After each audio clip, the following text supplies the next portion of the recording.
In this video, I'm going to cover the top 5 lies that bookmakers tell their punters. So everyday people, just like me and just like you, these are the top 5 lies that bookmakers continually tell us all. Hey guys, welcome to the channel. My name's Liam. This channel is called Profit Pineapple and it's all about making money online using a very popular method of arbitrage called match betting. If you want to learn more about match betting, check out the link down below in the description. I've got a free 15-minute crash course you can check out. You watch through the basic elements, it's proper basic stuff.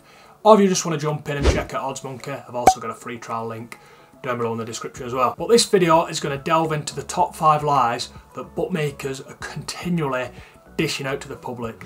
Now these lies have been continuing over and over again for many years. So in this video what I thought I'd do is I thought I'd let you in on my opinions on the top 5 lies that bookmakers dish out to their customers. Okay, so lie number 1 is that they all have the best prices. Every single bookmaker you look at, whether it be Bet365, Sky Bet or one of the other bookmakers, they're all claiming to have the best prices, the best value for your money is with them over their opposition. Now in reality, when you look at all the different bookmakers' prices, you know, you could use odds checker, you could do it manually. When you look at the bookmakers' prices, it's very clear that none of them actually have the best prices. Sports books in general don't have good prices because when you look on the betting exchange, you can see that the value prices, or not the value prices, the efficient, true prices, should I say, are with the betting exchange, and that's due to things such as the wisdom of crowds and things like that. The prices are very efficient with a betting exchange.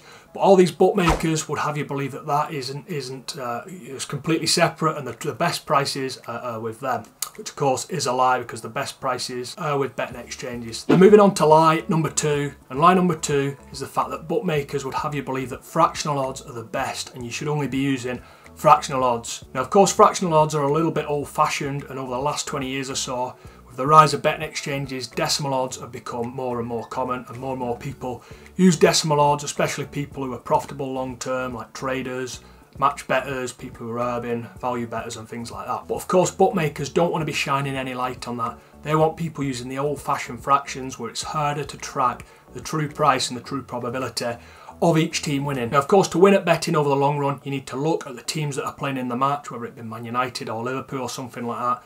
Look at the price that's being offered by the bookmaker, so the probability, the percentage chance that the bookmaker's offering you to for the team to win. And of course, if that percentage chance, if those odds are higher than what you perceive to be the true odds, that's where you should be betting, and that's where you should be ultimately taking value. But ultimately, that's why bookmakers are using fractions. They want you to keep you looking in the wrong direction and keep you looking as far away from the true value as they possibly can.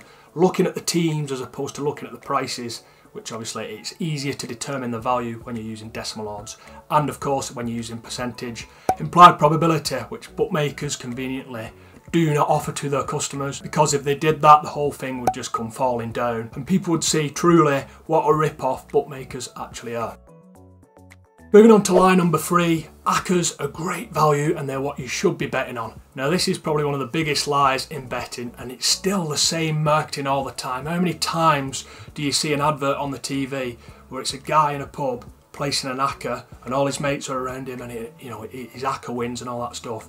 And there's a reason why bookmakers promote ACCAs so much, and it's because ACCAs are really terrible value. You look at bookmakers' odds, bookmakers are using the odds on the exchange, putting them on their site and making them shorter. Now if you accumulate these odds, which are all not representative of true value, they're all shorter than what the true chance is, you're going to blow your money pretty quickly because the value isn't there. And when you do win, obviously you will get a big win, it'll feel really good, but you'll be heavily shortchanged because the odds they've given you, all the odds times together, are really poor value and they're much shorter than what they should have been. So that's ultimately why you see bookmakers continually promote accumulators every single day. Every single advert, every single promotional bar on the computer, it's all about ACCAs because ACCAs are terrible value, and that's why bookmakers lie about them. Now next up, the biggest lie out there, in my opinion, is that winners are not allowed to play with bookmakers. Bookmakers' marketing would be, anyone's allowed to play, anyone's allowed to smash in some bets and make some money from us.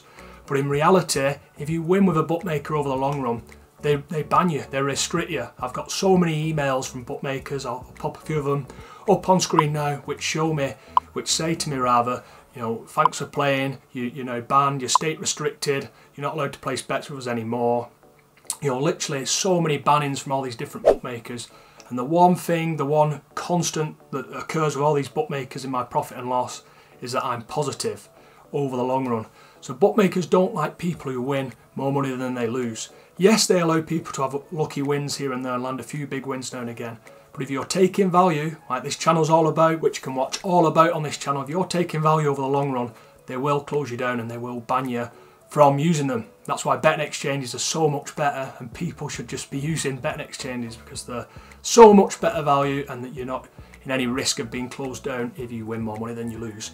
Like you were with bookmakers, which obviously are lying about that fact. The final lie is that bookmakers care about their customers, and it's probably the worst lie of them all.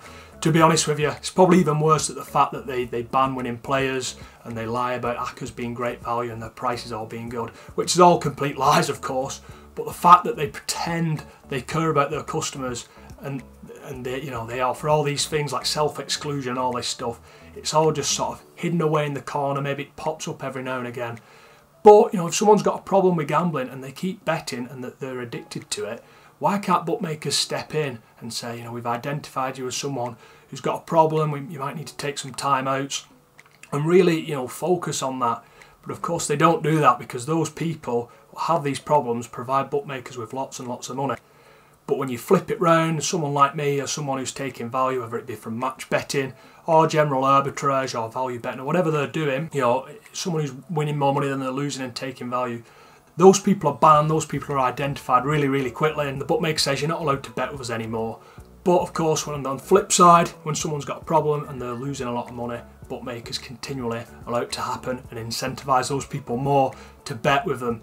They hide behind all this self-exclusion stuff and all that kind of thing, but ultimately, long-term, bookmakers don't care about their customers. So yeah guys, those are my opinions on the top 5 lies that bookmakers portray to their customers, to their punters, just like me, just like everybody else. There's loads of them. Bookmakers are just complete liars. It's a really, really slimy industry, and that's why everybody should think about using a betting exchange, in my opinion. I'm slightly biased, but they are so much better and there's so much more opportunity with them, and you're not going to get banned for winning.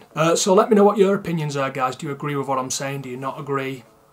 Are there any lies that you think should be higher on my list, or maybe they're not on my list and they should be? Let me know down below in the comments what you think. Cheers for watching this video, guys. If you want to see more content from me, I'll pop 2 videos up on screen now. Feel free to watch away. Cheers for watching. I'll see you in the next video.